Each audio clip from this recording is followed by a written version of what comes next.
കോഴിക്കോട് കൊടുവള്ളിയിൽ നിന്ന് തട്ടിക്കൊണ്ടുപോയ അനൂസ് റോഷനെ കണ്ടെത്തി. മൈസൂരുവിലെ രഹസ്യ കേന്ദ്രത്തിലായിരുന്നു അനൂസിനെ പാർപ്പിച്ചിരുന്നത് എന്ന് പോലീസിന്റെ പിടിയിലാകുമെന്ന് ഭയന്ന് അന്വേഷണ സംഘം പാലക്കാട് ഇറങ്ങിയെന്നും ഡിവൈഎസ്പി സുഷീർ പറഞ്ഞു. അനൂസിനെ തട്ടിക്കൊണ്ടുപോയ സംഘം മൈസൂരിൽ നിന്ന് ടാക്സിയിൽ കയറ്റി വിടുകയായിരുന്നു. സംഭവത്തിൽ ടാക്സി ഡ്രൈവറെ പോലീസ് കസ്റ്റഡിയിലെടുത്തിട്ടുണ്ട്. 17-ാം തീയതി കൊടുവള്ളിയിൽ നിന്നും തട്ടിക്കൊണ്ടുപോയ അനൂസ് റോഷനെ രഹസ്യമായിട്ട് മൈസൂരിൽ സൂക്ഷിച്ചു. പോലീസ് സംഘം അവിടെ എത്തി. പ്രതികൾക്കെതിരെയുള്ള ലുക്കൌട്ട് സർക്കുലറും മറ്റ് നോട്ടീസുകളും അവിടെ ഹോട്ടലുകൾ, റിസോർട്ടുകളിലൊക്കെ പോലീസ് സർക്കുലേറ്റ് ചെയ്തിരുന്നു.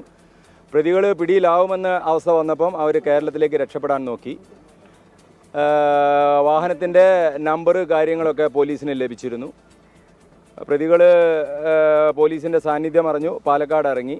തുടർന്ന് വാഹനം കൊണ്ടോട്ടിയിൽ വെച്ച് ഇൻ്റർഫിയർ ചെയ്തിട്ടാണ് അനൂസ് റോഷനെ ഞങ്ങളിപ്പോൾ മോചിപ്പിച്ചത്.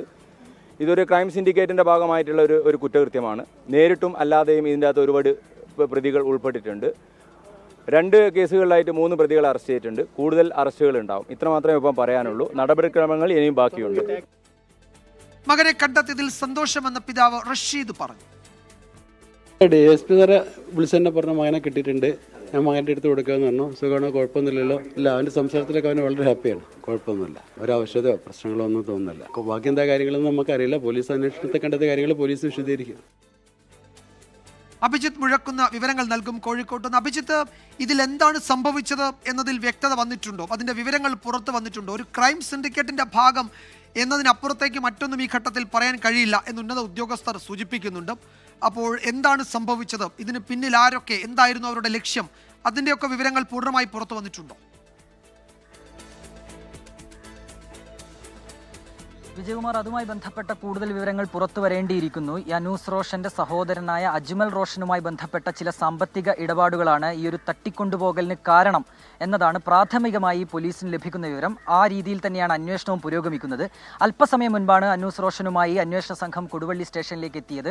നടപടിക്രമങ്ങൾ പുരോഗമിക്കുകയാണ്. അല്പസമയത്തിനകം അനൂസ് റോഷനെ കോടതിയിൽ ഹാജരാക്കും. തുടർന്നാകും ബന്ധുക്കൾക്കൊപ്പം വിട്ടയക്കുക. ഇതിലിപ്പോൾ എങ്ങനെയാണ് അനൂസ് റോഷനെ കണ്ടെത്തിയത് എന്നതുമായി ബന്ധപ്പെട്ട വിവരങ്ങൾ ഡിവൈഎസ്പി മാധ്യമങ്ങളുമായി പങ്കുവച്ചിട്ടുണ്ട്. ഈ തട്ടിക്കൊണ്ടുപോകലിനു പിന്നാലെ ഈ സംഘം അനൂസ് റോഷനുമായി നേരെ പോയത് മൈസൂരുവിലേക്കാണ്. അവിടെ ഒരു രഹസ്യ കേന്ദ്രത്തിലായിരുന്നു ഇയാളെ പാർപ്പിച്ചിരുന്നത്. പിന്നാലെയാണ് CCTV പരിശോധിച്ച ശേഷം പോലീസ് ആരൊക്കെയാണ് ഈ തട്ടിക്കൊണ്ടുപോകലിന് പിന്നിൽ എന്നുള്ളൊരു കണ്ടെത്തലിലേക്ക് എത്തിയത്. പിന്നാലെ പോലീസ് ലുക്കൌട്ട് നോട്ടീസ് പുറപ്പെടുവിച്ചു. മാധ്യമങ്ങളിൽ വലിയ വാർത്തയായി.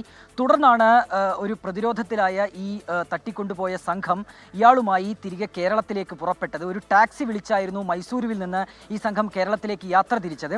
പോലീസ് തങ്ങളുടെ പിന്നാലെയുണ്ട് എന്ന് മനസ്സിലാക്കിയ ഈ സംഘം പാലക്കാട് ഇറങ്ങി. തുടർന്ന് ഈ ടാക്സി ഡ്രൈവറോട് അനൂസിനെ കൊണ്ടോട്ടിയിൽ ഇറക്കിവിടാൻ ആവശ്യപ്പെട്ടു. അങ്ങനെ കൊണ്ടോട്ടിയിലേക്കുള്ള യാത്രക്കിടെയാണ് മലപ്പുറം മോങ്ങത്ത് വെച്ച് പോലീസ് ഈ സംഘത്തെ, അതായത് ഈ ടാക്സി ഡ്രൈവറെയും ഒപ്പം അനൂസിനെയും കണ്ടെത്തുന്നത്. അവിടെ നിന്നാണ് ഇയാളെ സ്റ്റേഷനിലേക്ക് കൊണ്ടുവരികയും ചെയ്തത്. മുക്കത്ത് വെച്ച് വൈദ്യപരിശോധന ഉൾപ്പെടെ പൂർത്തിയാക്കിയ ശേഷമാണ് കൊടുവള്ളി സ്റ്റേഷനിലേക്ക് എത്തിച്ചിട്ടുള്ളത്. ഇതിലിപ്പോൾ ബാക്കിയാവുന്ന ചോദ്യങ്ങൾ വിജയകുമാർ, എന്തിനാണ് ഇങ്ങനെ ഒരു തട്ടിക്കൊണ്ടുപോകൽ നടന്നത് എന്നത് തന്നെയാണ്. നേരത്തെ സൂചിപ്പിച്ചതുപോലെ തന്നെ സഹോദരനുമായി ബന്ധപ്പെട്ട സാമ്പത്തിക ഇടപാടുകൾ തന്നെയാണോ ഈ തട്ടിക്കൊണ്ടുപോകലിന് പിന്നിലുള്ളത് എന്നതിൽ ഒരു സ്ഥിരീകരണം വേണം. അക്കാര്യത്തിലാണ് പ്രാഥമികമായ ആ ഒരു നിഗമനത്തിന്റെ അടിസ്ഥാനത്തിലാണ് പോലീസിന്റെ അന്വേഷണം പുരോഗമിക്കുന്നത്. ഒപ്പം തന്നെ ഈ പ്രതികൾ പിടിയിലാകാനുണ്ട്. 3 പേരാണ് പ്രധാനമായും ഈ കേസിന്റെ പ്രതിപ്പട്ടികയിലുള്ളത്. അവരെ പിടികൂടേണ്ടതുണ്ട്. അവർ എവിടെ എന്നതടക്കമുള്ള കാര്യങ്ങളിൽ ഒരു വ്യക്തത കുറവ് ഇപ്പോഴും നിലനിൽക്കുന്നുണ്ട്. പോലീസ് നൽകുന്ന വിവരമനുസരിച്ച് പോലീസിന്റെ അന്വേഷണ പരിധിയിൽ ഇവരുണ്ട്. കൂടുതൽ അറസ്റ്റിലേക്ക്, അതായത് നിലവിൽ ഇപ്പോൾ 3 പേരുടെ അറസ്റ്റാണ് രേഖപ്പെടുത്തിയത്. ഈ 3 പേരും ഈ പ്രതികളെ സഹായിച്ചവരാണ്. അവരിൽ നിന്ന് കൂടുതൽ വിവരങ്ങൾ ലഭ്യമാകും. ഒപ്പം തന്നെ ഈ കസ്റ്റഡിയിലുള്ള ടാക്സി ഡ്രൈവറിൽ നിന്ന് കൂടുതൽ വിവരങ്ങൾ ശേഖരിക്കാൻ പോലീസ് നീക്കം നടത്തുന്നുണ്ട്. കൂടാതെ അനൂസ് റോഷനിൽ നിന്നും നിർണായകമായ ചില വിവരങ്ങളിലേക്ക് എത്താൻ സാധിക്കുമെന്നാണ് പോലീസിന്റെ വിലയിരുത്തൽ. ഏതായാലും അനൂസ് റോഷനെ അല്പസമയത്തിനകം കോടതിയിൽ ഹാജരാക്കും. അതിനുശേഷമാകും ബന്ധുക്കൾക്കൊപ്പം വിട്ടയക്കുക. വളരെ പ്രധാനപ്പെട്ട വിവരങ്ങൾ ഈ കേസിൽ വരാനിരിക്കുന്നതേ ഉള്ളൂ. വിശദമായ ചോദ്യം ചെയ്യലിന് തയ്യാറെടുക്കുകയാണ് പോലീസ്. അഭിജിത്ത് മുഴക്കുന്നാണ് വിവരങ്ങൾ നൽകിയത്.